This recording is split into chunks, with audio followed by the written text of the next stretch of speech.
How to fix Hogwarts Legacy black lines and screen tearing. 1. Exit then restart the game. 2. Lower the graphics settings accordingly. 3.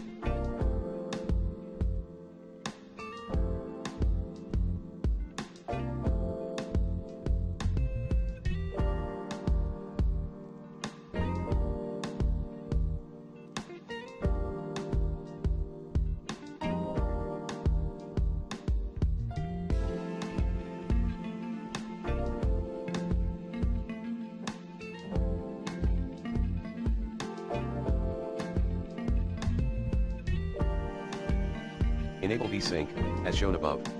4. Update your GPU drivers using the recommended Avast driver updater in this video guide. 5. Verify game files in Steam Agent. 6.